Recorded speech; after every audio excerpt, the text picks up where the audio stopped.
You know, it's not every day that we get to, like, analyze a public message like the one Jordan Peterson posted Yeah. directly to Elon Musk on YouTube. It's almost like an open letter on Right. a global stage, raising two issues that Peterson clearly thinks need Musk's attention.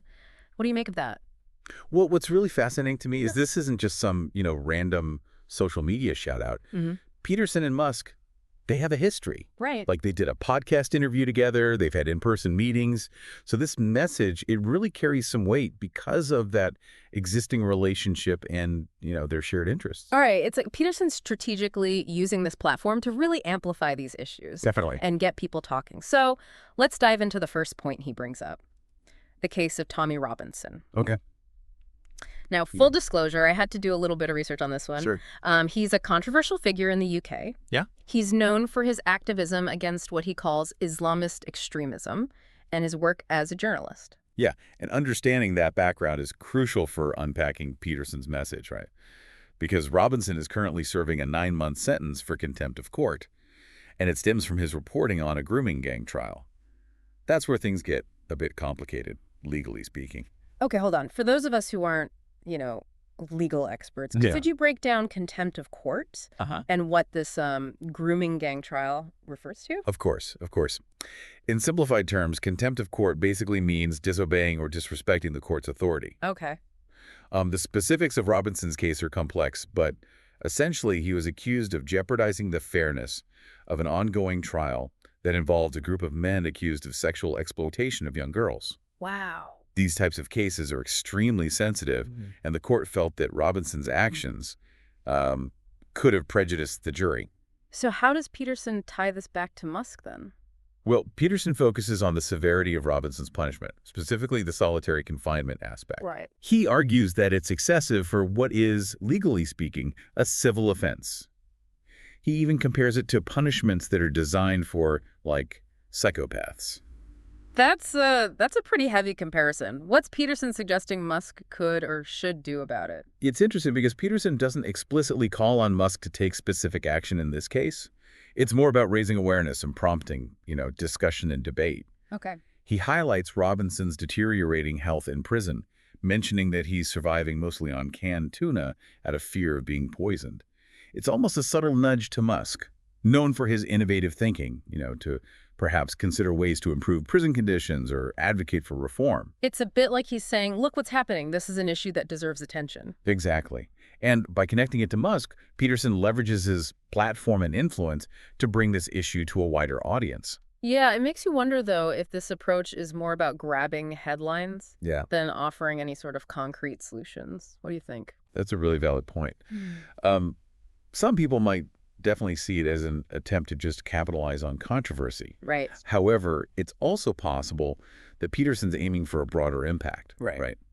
Raising awareness, even through provocative means, can sometimes be a catalyst for change. Sure. It can spark conversations, prompt further investigation, and potentially lead to pressure on those in power to address the issues at hand. So it's more about, like, igniting debate Yes, than handing Musk a to-do list. precisely. It's about prompting reflection and perhaps inspiring action, not just from Musk, but from anyone who engages with this message. Okay, so we've got this very specific and admittedly controversial case of Tommy Robinson. Right.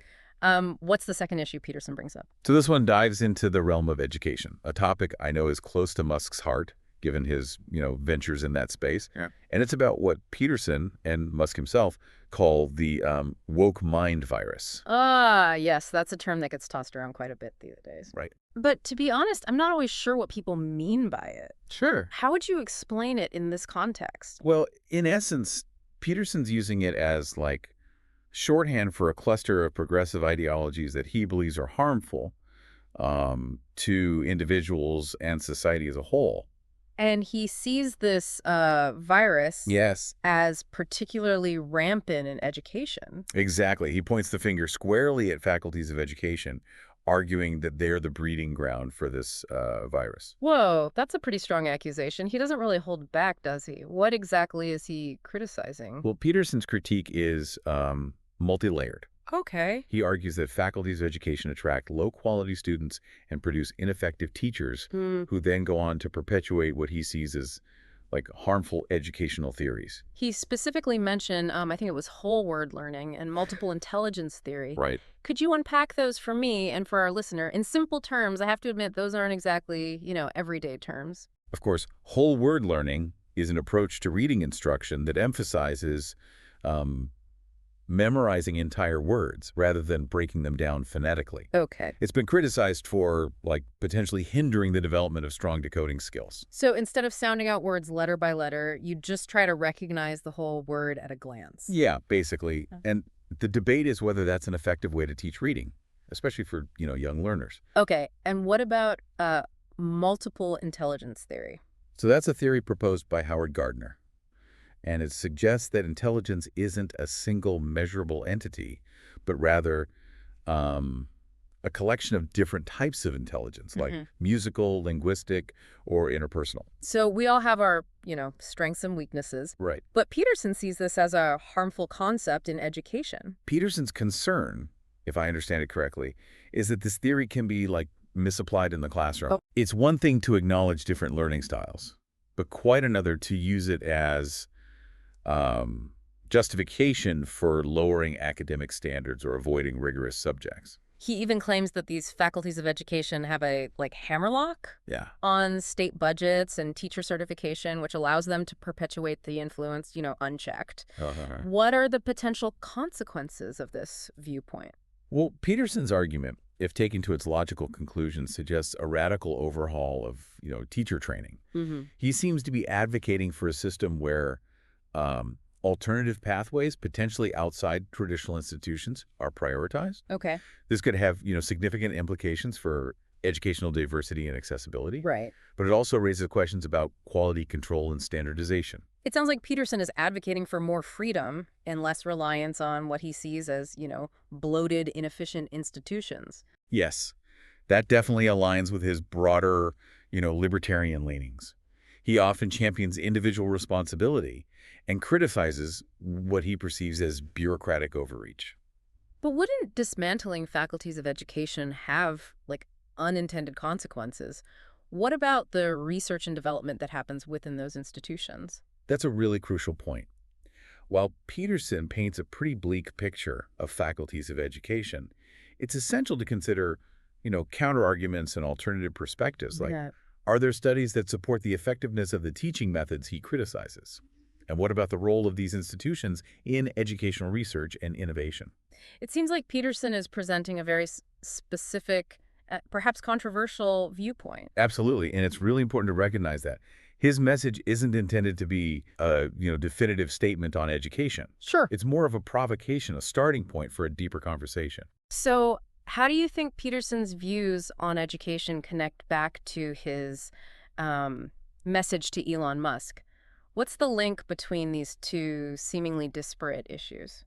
Well, it strikes me that in both of these cases, Peterson's highlighting what he sees as, Right. systemic failures, Yeah. whether it's in, like, the justice system or the education system. Yeah. And he seems to be suggesting that individuals, particularly influential individuals like Elon Musk, have a role to play in addressing these issues.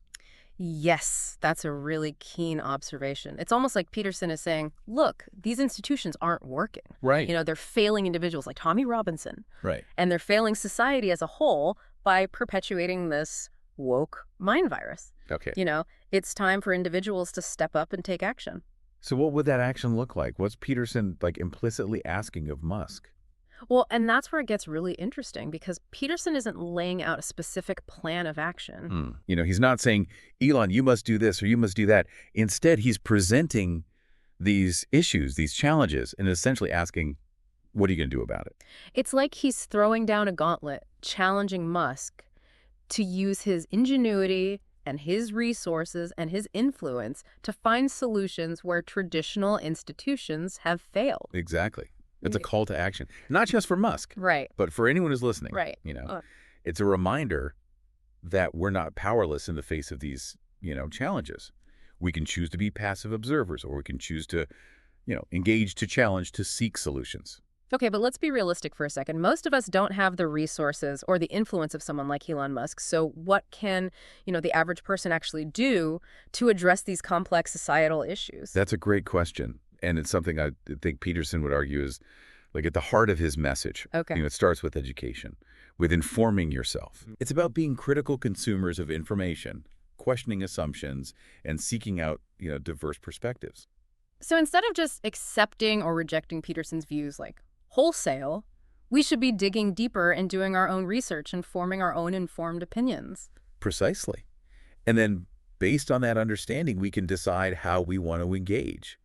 Hmm. Maybe it's supporting organizations that align with, our values. Right. Maybe it's having conversations with friends and family, challenging our own biases and encouraging others to do the same. Right. Maybe it's running for local office, volunteering in our communities, or simply being more mindful of the choices we make in our daily lives. It sounds like Peterson is advocating for like a shift in mindset, Yeah. like a move away from apathy and towards active engagement. Yes. It's about recognizing that we all have a role to play in, shaping the world around us. It's about taking ownership, not just of our own lives, but of the future of our communities and our societies. So, as we wrap up our deep dive into Peterson's message to Musk, what's the key takeaway that you hope our listener walks away with? I think the most important takeaway is the power of individual action. Cool. Okay. Yes, the problems that we face, they are complex Right. and they're systemic. But that doesn't mean that we're powerless to affect change. It starts with awareness, with education, with critical thinking. Mm-hmm. It's about engaging in thoughtful dialogue, Yeah. challenging assumptions and seeking out solutions. Right. And ultimately, it's about recognizing that even small actions, when they're multiplied across individuals, can have a really profound impact on the world. Well said. We hope this deep dive has given you, our listener, some food for thought, sparked your curiosity, and maybe even inspired you to take some action. Because at the end of the day, the world is shaped not just by powerful individuals like Elon Musk, but by the collective actions of countless individuals, each with their own unique perspective and ability to make a difference. Thanks for joining us on this journey.